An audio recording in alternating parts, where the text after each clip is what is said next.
Tu sais, il y a un conseil vraiment clé que j'ai eu, c'est l'impression qu'il y aura 1000 personnes qui vont t'insulter. Ouais. Alors que non, il y aura peut-être 5 personnes hyper bienveillantes, ça va très bien se passer. Tu seras jamais critiqué par une personne qui fait mieux que toi. Et il y a des personnes qui sont autant effrayées devant une caméra que s'ils sont poursuivis par des lions. Moi, j'ai une méthode que j'utilise dans toutes les prises de parole. Mettre de l'énergie, mettre de l'impact et mettre des silences entre les mots, hyper importants, tu vois, des moments clés. Le fait de captiver les 3 premières secondes, tu vois, ça, c'est des points qui sont importants. Regarde les personnes qui t'inspirent le plus confiance, il fait la même chose. Est-ce que le fait d'être père, ça te pousse ou ça te met de la pression? Tu sais, il y a un moment très particulier quand tu commences dans la création de contenu, c'est le moment où tu dois appuyer sur Rec. Et là, tu bloques, tu recommences 10 fois, 15 fois, tu ne te trouves pas naturel, tu ne sais pas quoi dire et tu te compares aux autres.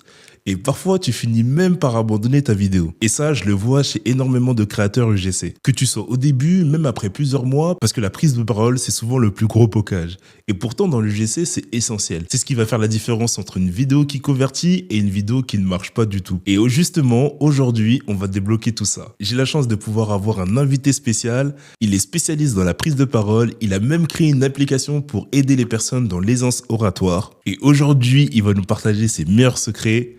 J'ai la chance de pouvoir avoir avec nous Warren. Warren, merci d'être là. Merci à toi, merci pour l'invitation. Avec grand plaisir. Est-ce que tu peux te présenter en quelques mots? Oui, bien sûr. Je m'appelle Warren, j'ai eu 24 ans vendredi. Ok, bon anniversaire. Merci beaucoup. Et moi, j'ai un parcours assez classique. J'étais dans un BTS MCO, un parcours vraiment rien de plus simple.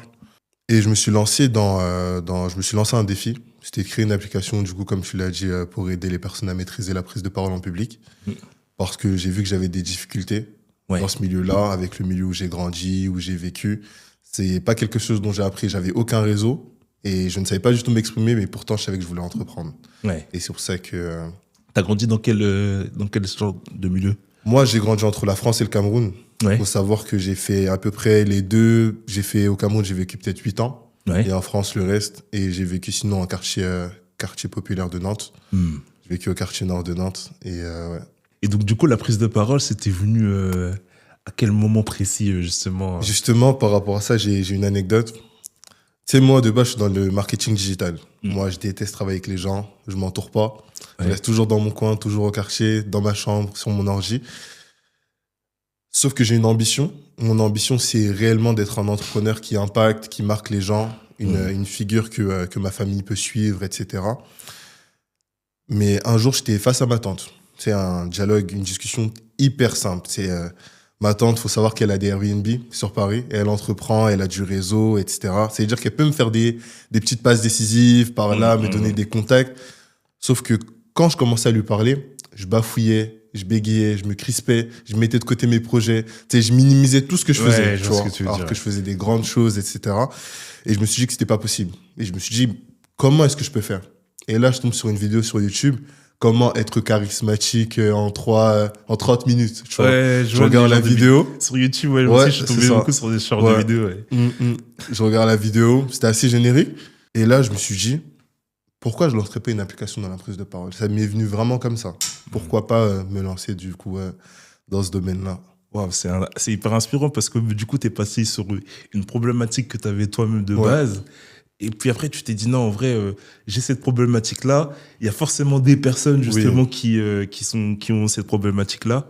Et non, franchement, c'est trop cool. Franchement, c'est hyper inspirant. Et après, comment ça s'est passé, du coup, par la suite?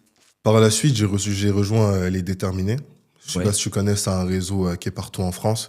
Ils accompagnent des personnes à entreprendre, que tu sois de quartier populaire ou non. Et ils t'accompagnent gratuitement avec un suivi des accompagnateurs, des intervenants, des entrepreneurs un peu dans tout le milieu. Et ils t'aident à avoir accès à un grand réseau. Et du coup, je me suis lancé avec eux, Les Déterminés, et j'ai eu énormément de conseils. Et ils m'ont dit, tu sais, il y a un conseil vraiment clé que j'ai eu, c'est tu crées une application en prise de parole, pourtant tu n'es pas à l'aise en prise de parole. Et là, j'ai eu un déclic. J'ai commencé à prendre des cours en prise de parole. Et il faut savoir un truc, c'est que sur Nantes, la prise de parole, c'est quelque chose d'assez élitiste où il te faut un réseau. Il faut connaître les bonnes personnes au bon moment. Et ça va de 150 € de l'heure à 800 € la journée. Et je me suis dit que c'était pas possible pour moi, un étudiant. Et j'ai pris une formation en ligne, j'ai lu des livres, etc. sur la prise de parole. J'ai essayé d'avoir une meilleure maîtrise de ce domaine-là. Ouais. Et c'est comme ça que je me suis mis à le travailler. Et en même temps, j'ai un accompagnement pour avoir vraiment un réseau, un cadre, une ligne directrice à suivre.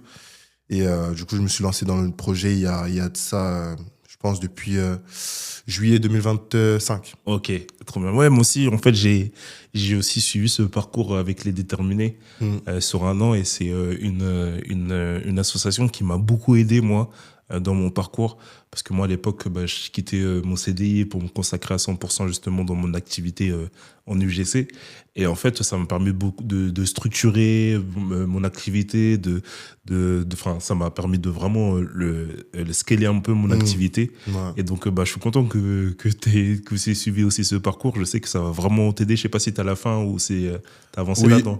Oui, là dans 2 mois c'est bon. Ok. J'ai réussi à avoir un financement. Et dans 2 mois, tout est bon. Je lancerai la partie test. Et après, c'est parti pour faire des ventes. Ok, franchement, trop bien. C'est un parcours hyper inspirant. Surtout des personnes qui viennent de quartier. Parce que tu sais, dans le quartier, on a souvent une façon de parler. Ouais. Tu vois, on en parlait la dernière fois justement au téléphone. Une façon de parler avec énormément de chics, etc.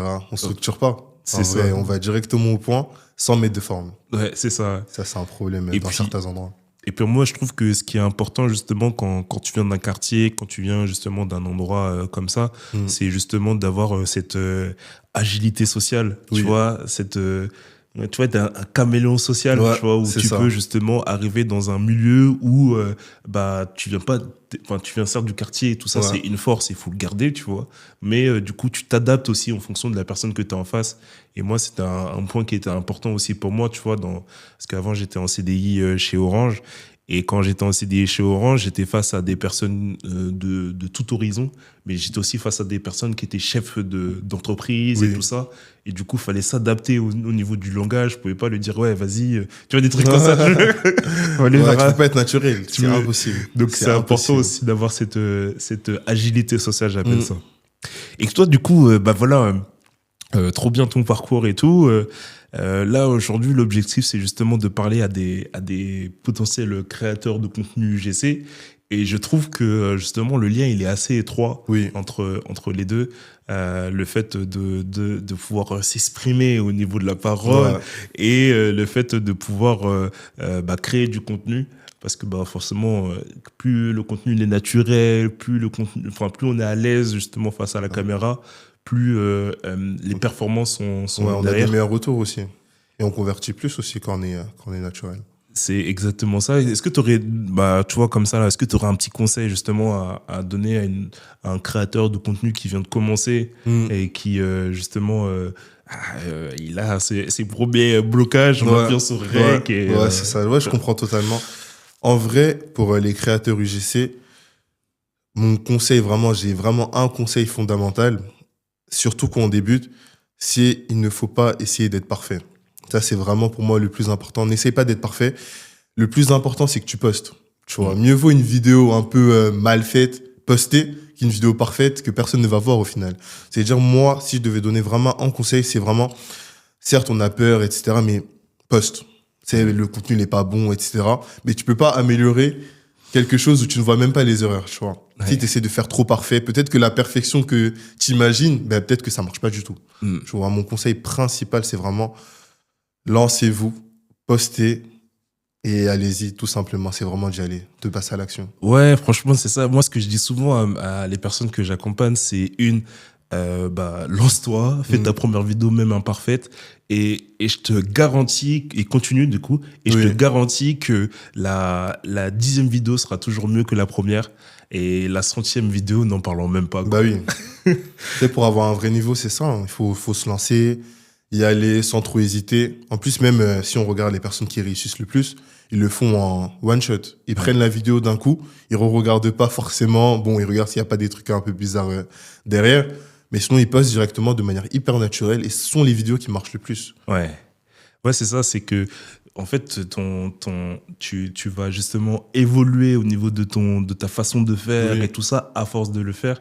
Et je sais plus, alors, Je vais te donner peut-être un truc un peu flou, mais il y avait un peintre justement qui lui, il avait plusieurs années d'expérience et tout ça, et il vendait des tableaux, et en fait son tableau, il a fait en moins de 5 minutes.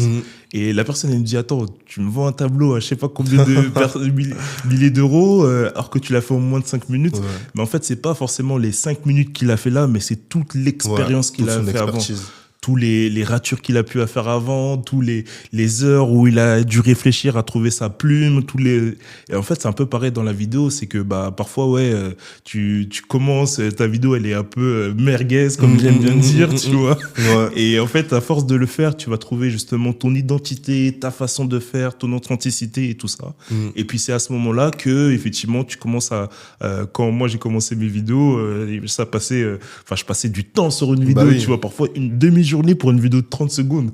Aujourd'hui, ça me prend beaucoup moins de temps, mais c'est avec l'expérience, justement, que j'ai pu grandir et que j'ai pu trouver aujourd'hui ma façon de créer du contenu. Est-ce que tu trouves aussi que t'as passé un cap? Au bout de combien de temps ça t'a pris? Quel acheminement t'as fait? Parce que toi, t'es pas du milieu de la prise de parole. Ouais. Donc, comment est-ce que toi, tu l'as fait? C'est quoi ton ressenti par rapport à ça? Comment tu as fait? En fait, moi, j'ai toujours plus ou moins aimé la création de contenu déjà depuis que je suis tout petit. J'ai créé du contenu pour mes potes à l'époque. On était dans un quartier, j'avais des potes qui faisaient du rap, tu vois. Ouais. Et donc du coup, je leur faisais des clips. Okay. Alors les clips aujourd'hui, quand je les regarde, elles sont éclatées, tu vois. Bah oui, mais déjà, j'ai toujours aimé cette création de contenu. Et puis après, j'ai eu aussi une activité où je faisais du marketing relationnel. Et notre but, en fait, c'était justement de vouloir vendre à travers les réseaux sociaux. Alors les premières fois, c'était hyper compliqué. Tu vois, je m'en souviens la boule au ventre que j'ai eue quand, par exemple, je m'en souviens d'un point précis, c'est quand je devais faire mes premiers lives, parce qu'on faisait des lives de temps en temps et tout ça pour proposer nos services. Et la première fois que je devais justement me lancer sur un live, la boule au ventre que j'ai jamais eue, tu vois. Et effectivement, la première fois, deuxième fois, et en fait, 2 ans après, quand je faisais les lives, j'étais à l'aise, tu vois. Ouais. Mais c'est vrai que quand tu repars au début et que tu dis waouh, la première fois j'ai eu du mal et tout ça, j'avais annoncé que je devais faire le live, donc j'avais pas le choix de le faire. Ouais. Mais au moment où ça arrivait là, et tu sais en plus, moi ce que je remarque, ce que même moi je me dis, c'est quand tu lances ton premier live, t'as l'impression qu'il y aura 1000 personnes qui vont t'insulter. Ouais. Alors que non, il y aura peut-être 5 personnes hyper bienveillantes, ça va très bien se passer. Ça va découler de sources, mais pourtant, t'as toujours cette boule au ventre, t'as toujours ce stress, comme si t'allais percer et prendre tout le mauvais des réseaux sociaux en une seule fois. Ouais, en vrai, c'est hyper intéressant ce que tu dis, parce que, en fait, ça peut arriver, en vrai de vrai. Moi, j'ai eu plusieurs exemples de vidéos où, en fait, j'ai eu des critiques, et ça peut arriver, et souvent, ce que j'ai remarqué, c'est que les personnes qui nous critiquent, souvent, quand tu regardes leur photo profil, c'est des personnes qui font rien dans leur vie, tu vois. Des personnes qui s'ennuient, en vrai. Et ces personnes-là, tu vois, quand tu prends du recul, ces personnes-là, ils sont sur les réseaux sociaux, ils sont sur leur canapé, voilà, ils sont en train de galérer, ils sont en train de te critiquer. Ouais. Tu sais, ils vont faire une critique, ils vont passer à autre chose. Ouais. Et toi, en fait, ça va t'atteindre. Ouais, toi, tu restes dessus, forcément. Or que la personne, tu sais, elle a complètement oublié qu'elle a mis un commentaire. Elle connaît même plus ton prénom. Elle connaît même pas ton prénom, elle s'en fout complètement. Ouais. Et toi, en fait, du coup, ça va t'atteindre, ça va rester en toi et tout ça. Et c'est aussi un des principaux blocages aujourd'hui sur les personnes qui veulent se lancer, parce qu'ils ont peur, justement, d'avoir la critique de Gilbert qui est en train de regarder les informations, qui a dit tiens, je vais critiquer, et puis qui est passé à autre chose, tu vois. Mais comment toi t'as fait pour passer au-dessus de ça? En fait, c'est en faisant, en vrai, c'est en faisant. Je te cache pas que j'ai eu ces craintes-là, maintenant je suis passé au-dessus, parce que je me dis qu'en fait tu seras jamais critiqué par une personne qui fait mieux que toi. Tu seras jamais critiqué. Tu vois, je regardais un truc récemment qui disait que un chanteur, il va jamais critiquer une personne qui vient de commencer de chanter. Tu vois, un footballeur, il va jamais critiquer une nouvelle personne qui vient de se lancer, tu vois, qui a avancé, tu vois. Et c'est vrai que en fait, je me dis que les personnes qui nous critiquent, qui sont pas forcément dans le même domaine que nous, ou c'est des personnes qui n'ont rien fait du tout et qui se permettent de critiquer. Ouais, c'est sûr. C'est sûr que les personnes que tu admires le plus, c'est pas eux qui vont te critiquer. Ouais, c'est souvent ceux qui vont te pousser et te faire avancer Et donc, du coup, bah, tu vois, quand tu es créateur de contenu UGC, tu as ce truc-là du fast cam. Ce truc-là du fast cam. Toi, qu'est-ce que tu dis ça sur des personnes là, tu vois, qui, voilà, ils se lancent en fast cam, ils sont pas à l'aise. Tu sais, les premières fois, tu sens que, bah, en fait, t'aimes pas ta voix, t'aimes pas ce que ça ressort et tout ça. Qu'est-ce que tu... Tu sais que j'ai vécu ça aussi. Tu sais, avant, comme je fais du e-commerce, au début, j'avais pas du UGC, etc. Je postais moi-même. Ouais. Horrible. Je passais des journées entières.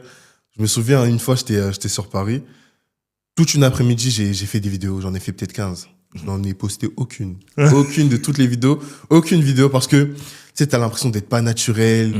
Et un problème que beaucoup de personnes ont, c'est ils sont crispés. Tu sais, t'es crispé alors que tu peux le refaire autant que tu veux, mais pourtant t'es crispé. Quand tu prends la parole, que ça soit en public, que ça soit face caméra, faut vraiment être détendu. Tu vois, relâcher les épaules, respirer, stresse pas. C'est un conseil, tu sais, c'est le conseil un peu bateau de ne pas stresser. En vrai, tu peux stresser, t'as le droit de stresser, mais faut que ça soit un moteur. Faut pas que ça te freine. Tu vois, c'est comme par exemple, quand t'es face caméra, j'ai regardé un peu, même au niveau science, tu sais, t'as quelque chose qu'on appelle le cerveau reptilien. Et il y a des personnes qui sont autant effrayées devant une caméra que s'ils sont poursuivis par des lions. Tu vois. Si tu sens que t'as vraiment très peur, tu vois. Si t'étais face à un lion, qu'est-ce que tu ferais? Tu prends une arme. Le but, c'est de t'armer. Faut que tu te mettes dans une situation confortable. Soit le lion, tu le mets dans une cage. Soit le lion, tu prends des tranquillisants sur toi. Mais la prise de parole devant une caméra, c'est exactement la même chose. Tu dois te préparer. Tu dois t'armer. Soit tu fais ton petit script que tu ne lis pas. Mais tu fais ton petit script. Au moins, t'as la structure, etc. Et tu te mets en confiance. Comment faire pour être en confiance? Avec qui es-tu en confiance? Tes amis. Tu fais comme si tu parlais avec un ami directement, devant ta caméra. C'est pas la caméra, il y a personne, il y a juste ton pote devant toi à qui tu parles. Et c'est ça qui marche le plus, tu vois. Ouais, parce que, en fait, tu vois, quand tu parles naturellement avec un pote, c'est fluide. Bah oui. C'est fluide. Et tu t'exprimes bien, en vrai. Tu t'exprimes bien, parfois même c'est structuré et tout ça. Mais quand tu arrives devant la caméra, tu sais que ça va être posté sur les réseaux sociaux, bah, en fait, ta façon de faire, elle change complètement, tu vois. Et c'est vrai qu'il y a ce truc-là, et ça, c'est hyper pertinent, le fait de raconter, là, tu sais, ce que tu viens de nous raconter, et je trouve ça, franchement, je trouve ça trop bien, tu vois, cet angle-là de quand t'es face à un lion, comment tu réagis, bah, tu t'armes. Et effectivement, s'armer, c'est, bah, nous, dans l'UGC, c'est réaliser des scripts, parce qu'on, du coup, on essaie de structurer notre message pour pas que ça parte à gauche, à droite et tout ça, on réalise des scripts. Et aussi, moi, ce que je recommande aux personnes que j'accompagne, c'est, bah, tu vois, si tu as une phrase à faire, bah, répète-la au moins 5-6 fois avant de la appuyer sur rec pour que justement tu trouves le moyen, enfin, la phrase la plus naturelle possible, tu vois. Parce qu'effectivement, nous, c'est important que justement le message il soit transmis de manière naturelle. Ça se ressent dans la caméra. Ouais. Non, franchement, trop bien. C'est hyper pertinent. Est-ce que tu aurais d'autres choses à rajouter ou pas par rapport à ça? Par rapport au blocage face caméra? Ouais. Blocage face caméra aussi, il faut se dire, moi, j'ai une méthode que j'utilise dans toutes les prises de parole. Ouais. Toutes. Même là, avant de venir ici, j'ai utilisé cette méthode-là. C'est la méthode qui s'appelle PPF. Passé, présent, futur. Cette méthode-là, elle sert vraiment à s'aider, tu sais, à se mettre vraiment en situation. Quand tu penses à la méthode PPF, tu as la méthode passé. Passé, c'est que tu te dis tout ce que tu as réussi dans ta vie avant. Tu vois. Moi, par exemple, je suis issu de quartier populaire. Pourtant, j'ai réussi à faire des concours de pitch. J'en ai gagné un. Ça me donne de la confiance, ça me donne de la légitimité. J'ai pas l'impression d'être un imposteur, entre guillemets. Au niveau du présent, c'est vraiment, tu te mets en scène, tu respires, tu t'ancres, t'es posé. Là, je suis avec Yohan. Je suis bien, je suis à l'aise dans un beau studio de podcast. Sympa d'ailleurs le studio. Ouais, très sympa. Au studio unique de Nantes. J'en profite justement parce que c'est un endroit hyper cool. Et futur, c'est que tu te dis, ok, tu te vois en scène. Tu te dis, ok, là, je vais être installé comme ça. Ça va très bien se passer. Au pire, si ça se passe mal, en vrai, je peux que apprendre quelque chose. Ouais. Donc, je me mets vraiment à l'aise avec cette méthode-là, tu vois. Et si j'étais un UGC, c'est vraiment, ok, j'ai pu faire des vidéos avant. J'ai fait des vidéos avec ma famille, j'ai pu aider des personnes à maîtriser leur discours UGC, etc. J'ai pu accompagner ma petite cousine, parce que quand c'est pour donner des conseils, on est très bon, tu vois. Mais quand c'est pour appliquer, c'est autre chose. Applique juste les conseils que tu as donnés à d'autres personnes. Mets-toi en situation, ok, là, tu es devant la caméra, tu vas réussir, tu vas le faire, tu vas poster, on va te critiquer, on va pas te critiquer, peu importe. Fais-le, tu vois. Parce que si tu ne le fais pas en vrai, le regret que tu auras, il sera beaucoup plus fort et ça va vraiment te grignoter, tu vois. Ouais. Mieux vaut le faire. Ouais, et puis, tu vois, quand tu me dis ça, là, moi, ça me fait penser à un truc où, en fait, il y a un truc qui est aussi important quand c'est la gestion un peu de ses émotions. Oui. Tu vois, moi, c'est vrai que, que ça soit une critique positive ou une critique négative, mais en fait, je vais toujours prendre du recul sur ça. Même les personnes, tu vois, qui me valorisent, ouais, t'es trop fort, ou des trucs comme ça, tu vois, je vais toujours prendre du recul. Ok, t'es trop fort, certes, enfin, t'as des compétences et tout ça, mais reste à ta place, tu vois. Et pareil pour les critiques où ils disent, ouais, vas-y, t'es nul et tout ça. Ok, la personne, elle a dit ça, mais attends, reste à ta place et tout ça. Et souvent, j'arrive à prendre assez de recul. Moi, je pense que ça soit un avis positif ou un avis négatif, il faut que tu arrives à prendre du recul dessus, parce que c'est pas ça qui fait la personne que t'es aujourd'hui. C'est sûr. Faut pas le prendre vraiment personnellement, comme si cette vidéo-là, elle résume toute ta vie, je crois. Et du coup, est-ce que tu as des erreurs là que, tu sais, genre, je sais pas, il y a des personnes qui font des erreurs un peu dans ce domaine-là ou oui. Dis-moi un peu les erreurs j'en vois beaucoup. C'est déjà le regard. Ouais. Tu sais, il y a beaucoup de gens, quand ils sont pas à l'aise, ça se voit dans le regard et ils te fixent pendant 60 secondes, 1 minute 30 et ça fait peur, tu vois. Ouais. Faut vraiment que ce soit naturel. Là, je te parle, mais après, je peux regarder ici, je peux regarder là. Et c'est pas bizarre, c'est pas gênant. Devant la caméra, c'est la même chose. Et même au niveau des gestuels. Tu sais, t'es pas comme ça, t'es pas crispé. Tu peux utiliser tes mains, ça peut t'aider, ça t'ouvre vraiment ton thorax le plus possible. Tu parles, tu vois, t'as le droit de parler. T'arrives à faire tes conversations avec tes copines pendant des heures et des heures et des heures. Mais 1 minute, là, d'un coup, t'es crispé. Non, c'est la même chose. Faut vraiment être une bonne posture, un bon regard et de l'énergie. Il faut pas que ce soit monotone. Tu sais, des fois, comme on fait des scripts, habituellement, on les lit, on se dit que, ok, j'ai bien fait mon script, j'ai bien dit tout ce qu'il fallait. Non, ça ne marche pas comme ça. Mettre de l'énergie, mettre de l'impact et mettre des silences entre les mots, hyper important, tu vois, des moments clés. Au début de la vidéo, tu sais, c'est le moment où tu mets le plus d'énergie pour embarquer les gens. Après, tu as le droit de te poser, tu as le droit de prendre un peu de silence et il faut pas que ce soit monotone. Il faut pas que ce soit de l'énergie, non. Énergie, tu baisses. Énergie, tu baisses. Tu sais, ça te donne, tu donnes de la dopamine aux gens, tu vois. Ah, yes. Waouh. Franchement, hyper pertinent ce conseil-là. Ouais, franchement, ça m'inspire. Même moi, ça m'inspire carrément, tu vois. Je me dis, ah ouais, le prochain script et tout ça, faut que je pense à faire ça et tout. Bah oui. C'est hyper pertinent. Et oui, tu vois, nous, ce qui est important vraiment dans le GC, c'est, le fait de captiver les 3 premières secondes, tu vois, ça, c'est des points qui sont importants. Et puis après, le fait de mettre du rythme, tu vois, quand c'est des mots-clés par rapport à... c'est là que tu dois justement faire en sorte que le mot, il soit bien perçu et que ça rentre justement dans le message qu'on essaie de transmettre. Et c'est vrai que le fait de... une petite pause à ce moment-là ou ralentir un petit peu, ça permet de pouvoir passer mieux son message. Non, franchement, trop bien. Ouais, on est largement meilleur avec ça. Et tu vois, quand tu me parles de ça, ça me fait penser à une conversation qu'on a pu avoir là, le fait justement de faire comme si... tu vois, fake it until you make it. Yeah. C'est vraiment fake it, ma solution, on va dire miracle pour ça. Regarde les personnes qui ont réussi. Regarde les personnes qui t'inspirent. Regarde les personnes qui t'inspirent le plus confiance et fais la même chose. Tu sais, au début, on peut se dire, ok, c'est pas vraiment naturel, je copie. Mais au bout d'un moment, à force de le faire, tu vas le mettre à ta sauce, tu vois. T'es pas cette personne-là. Tu es toi. Essaye de recopier. Tu vois à peu près comment ça marche. La personne met de l'énergie là. Tu peux regarder des Américains, des Français qui ont réussi, peut-être même des Chinois qui sont bons dans ce domaine-là. Et inspire-toi de ces personnes-là. Et dis-toi, mets-toi dans la peau d'une personne qui fait des millions d'euros par mois en UGC, tu te prends pour cette personne-là, et au final, tu deviendras cette personne-là. Pour moi, si tu travailles, tu copies, entre guillemets, tu fakes, ok, je suis la meilleure personne, je suis le meilleur UGC sur TikTok, il y a personne qui peut faire mieux que moi, et là, je suis devant la caméra, et les gens vont m'écouter.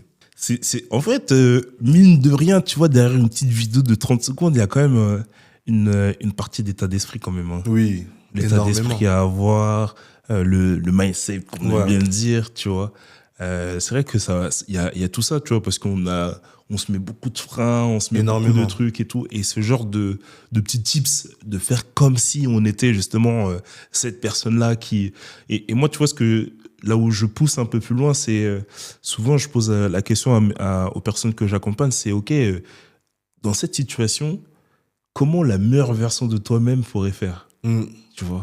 Souvent, je dis, OK, vas-y, là, t'as des blocages, parce que t'es la personne d'aujourd'hui et tout ça, mais dans 5 ans, tu seras une meilleure personne, meilleure personne de toi-même. Ça, c'est vraiment c'est hyper pertinent. Et comment cette meilleure personne la meilleure version de toi-même peut justement faire dans cette situation-là. Et souvent, ça change notre façon de faire et tout ça. Et mine de rien, ça fait justement progresser, parce qu'en fait, tu te mets déjà dans une posture de la meilleure version de toi-même. Et ça, je trouve que c'est un conseil qui est pertinent et qui se rattrape un peu avec le conseil que tu as donné. Et moi, je me dis souvent quelque chose, c'est plus je grandis, plus je me dis, imagine demain, tu sais, tu peux voyager dans l'espace-temps. Ouais.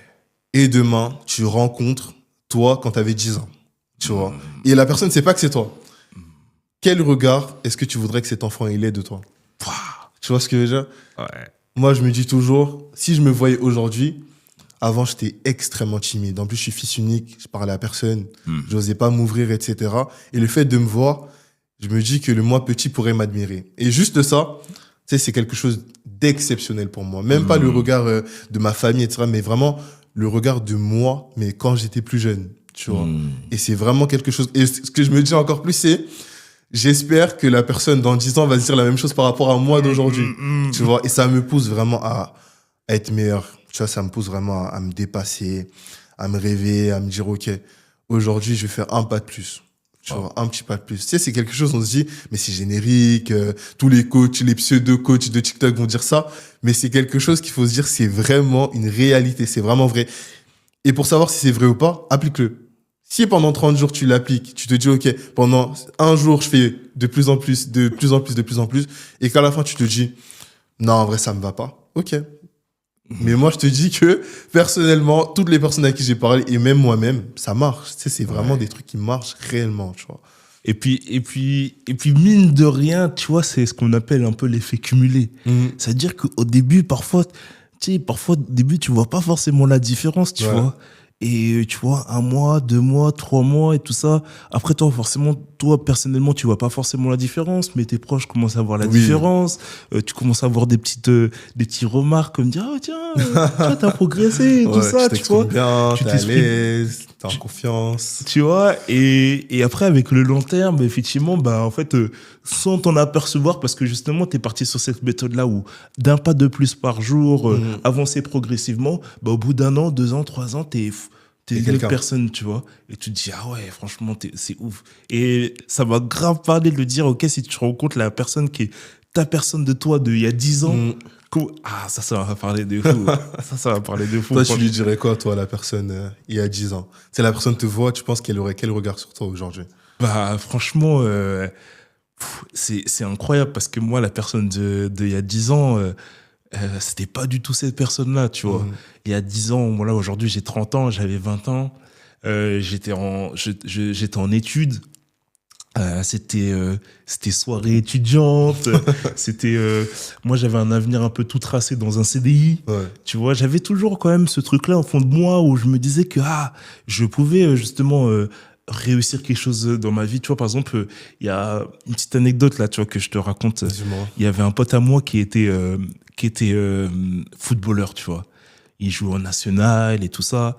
Et en gros, ils avaient la coupe de France et tout ça. Et je crois que c'était arrivé en demi-finale ou un truc comme ça, tu vois. Et pendant qu'ils étaient en demi-finale, tu vois, le stade, il était rempli de fou, tu vois. Il était rempli, mais vraiment de fou malade, tu vois. Et quand lui, il arrivait dans le terrain et tout ça, tout le monde l'a applaudi, tout le monde le truc. Et quand j'ai vu ça, ça m'a grave inspiré. C'est impressionnant. Ça m'a inspiré et je me suis dit, waouh, un jour, j'aimerais bien que, tu vois, pas forcément être populaire, mais tu vois, le truc où, en fait, par rapport à ce que je fais, je sois reconnu pour ce que je fais, tu vois. Ouais. Et ça, ce truc-là, je vois pourquoi ça m'est resté un peu au fond de moi, tu vois. Et aujourd'hui, tu vois, je vois que j'avance. Aujourd'hui, je suis plus du tout la personne d'il y a 10 ans. J'avais en tête de pouvoir avoir un CDI qui était tout tracé. Aujourd'hui, je suis mon propre patron. Aujourd'hui, j'ai des enfants. Tu vois, il y a 10 ans, qui l'aurait cru, tu vois, aujourd'hui, j'ai un enfant qui dit merci papa. Tu vois, c'est des trucs de fou, mais ça me fait vraiment, c'est un drive aujourd'hui dans ma vie. Aujourd'hui, je suis indépendant, je peux me dire, ok, bam, là, je pars, tu vois, par exemple, dans 2 jours, je vais partir voir mon frère jouer au basket, par coup de tête, tu vois, je demande pas un patron, je demande à rien du tout. J'étais en vacances, il y a quelques semaines. Enfin, tu vois, j'ai une vie aujourd'hui que je suis hyper reconnaissant. Tu vois, et c'est vrai que il y a 10 ans, j'aurais jamais pu penser qu'aujourd'hui, je serais payé pour créer du contenu pour des marques, quoi. Tu vois. Donc franchement, je sais pas. Ce qui est bien, c'est que là, tu vois, aujourd'hui, on est dans un monde de vidéos. Là, tu vois, c'est filmé et tout ça.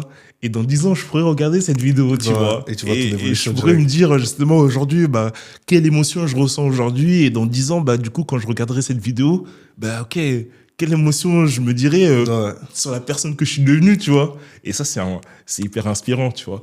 D'ailleurs, on est dans un monde où, tu vois, les personnes qui osent pas poster et tout ça, en fait, faut peut-être poster aussi pour nos enfants, nos petits-enfants, parce que on est la première génération qui pourront voir justement ce qui s'est passé dans l'historique de notre vie. Ouais. T'imagines ou quoi ? Ouais. Parce que nos parents, on peut pas se dire que nos parents peuvent voir ce qu'ils ont fait à 20 ans. Ouais. C'est vrai que quand tu le dis maintenant que j'y pense, c'est vrai que j'ai vu aucune vidéo de ma mère.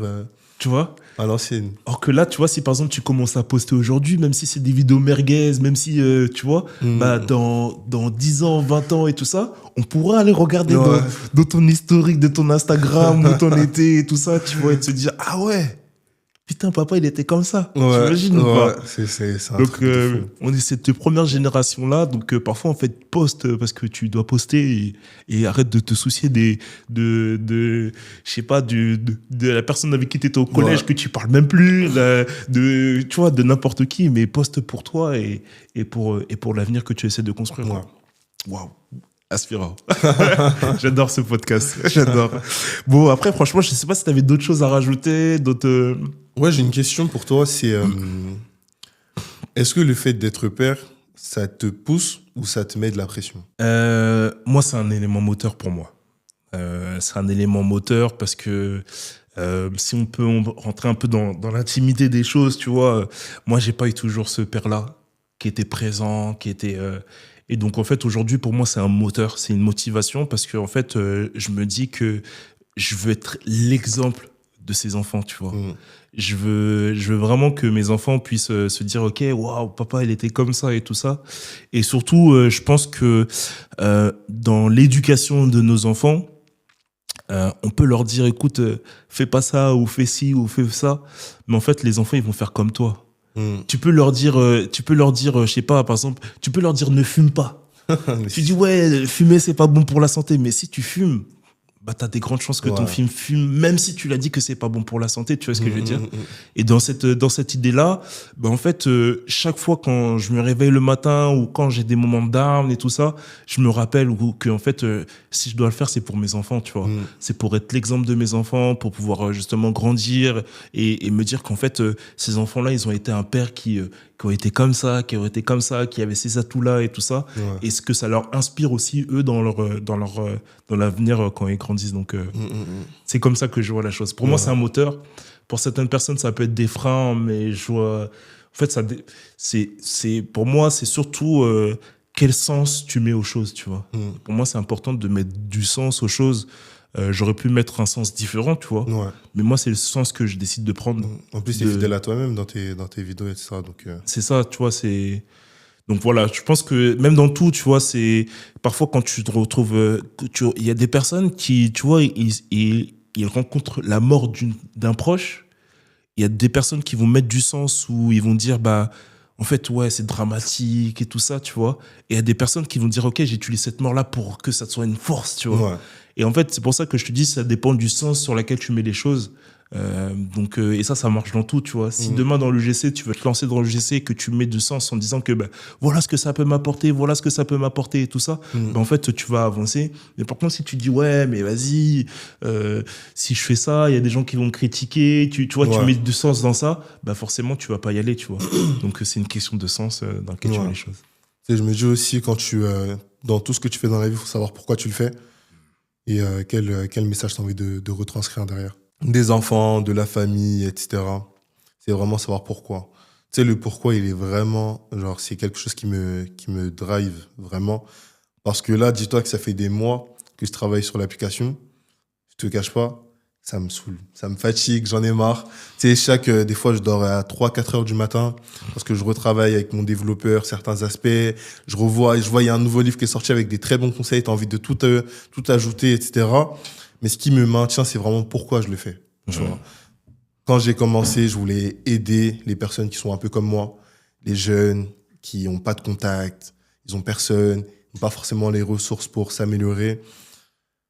Et savoir pourquoi je le fais, c'est ce qui me drive vraiment. C'est quoi un peu ton pourquoi sur ça, justement?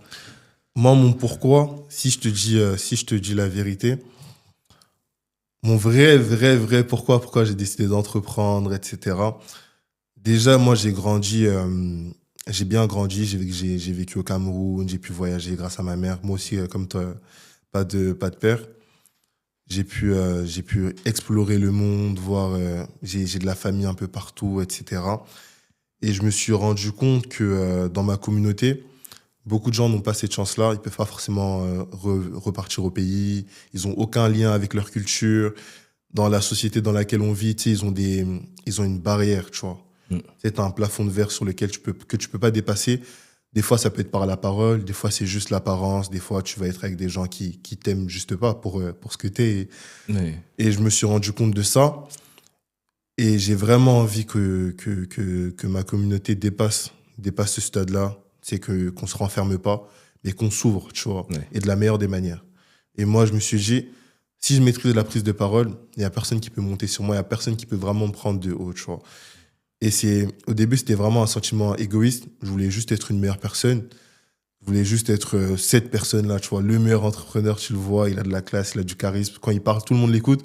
Même à table avec les tontons, quand ils font leur débat, moi aussi, je me mets dedans, tu vois. Et moi, c'était vraiment ça. C'était vraiment devenir une personne qui impacte ma famille, mais surtout ma communauté, tu vois. Si c'était pas si j'avais ni ma famille, ni ma communauté, je pense que ma vie, moi, j'ai un CDI, 3 000 € par mois.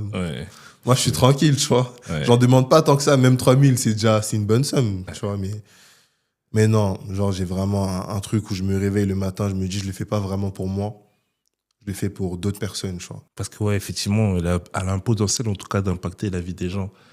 Donc, franchement, je t'incite à continuer à donner à fond sur cette application-là. D'ailleurs, comment elle fonctionne et du coup, elle est destinée pour qui? Oui, mon application, si par exemple on est créateur UGC, c'est quelque chose d'hyper bien, c'est plus naturel, t'es à l'aise. Écoutez bien. C'est ça. Écoutez bien les créateurs UGC. Tu seras à l'aise en prise de parole, tu seras à l'aise, tu pourras faire des one-shots, t'auras pas besoin de faire des vidéos pendant 10 minutes, tu pourras t'entourer, parce que UGC aussi c'est du réseau, contacter des marques, etc., paraître crédible, tu vois.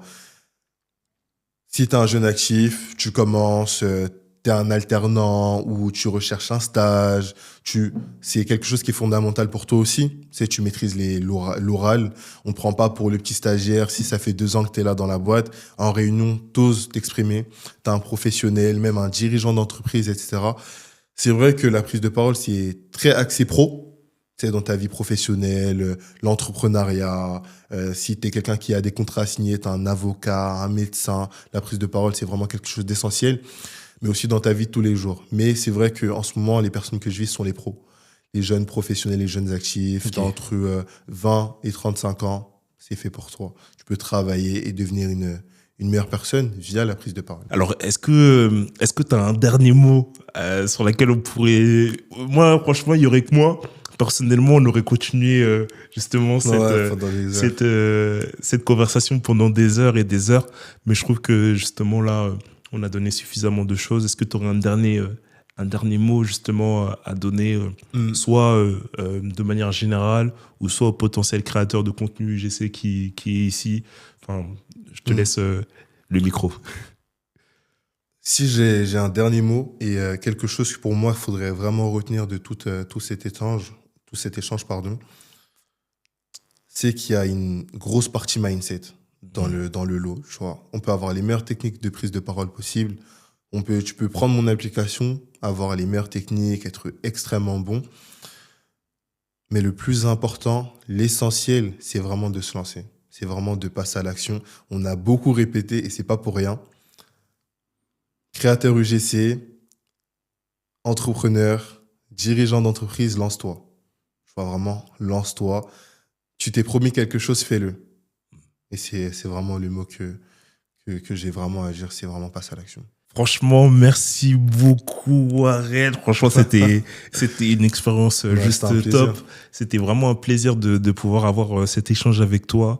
Moi, j'ai retenu plein de choses, la méthode PPE, tu vois. Cette méthode-là, j'ai beaucoup apprécié. J'ai retenu le fait qu'il faut se lancer, qu'il faut se lancer, qu'il faut enlever ses premières peurs. De fait de se dire bah ouais, il faut y aller quoi. J'ai retenu aussi la partie un peu état d'esprit qu'il faut avoir, justement le mindset qui est important justement quand tu veux te lancer. Donc franchement, même moi ça m'a beaucoup aidé sur plein de points. On a parlé aussi un peu on a parlé un peu familial, on a parlé un peu des choses un peu plus intimes. C'était un excellent moment. Donc, franchement, merci à vous, merci à toi. Et toi, si tu es créateur de contenu UGC, j'espère que ça t'a beaucoup aidé. On mettra justement toutes les informations de Warren pour que tu puisses justement te connecter avec lui. Et puis, si tu veux aller un peu plus loin, justement, dans la création de contenu, dans le UGC ou autre, je te propose justement un appel en bas pour qu'on puisse échanger tranquillement et voir si c'est possible pour toi. Voilà, en tout cas, j'ai passé un excellent moment, j'espère que vous aussi, et puis on se dit à bientôt. Let's go.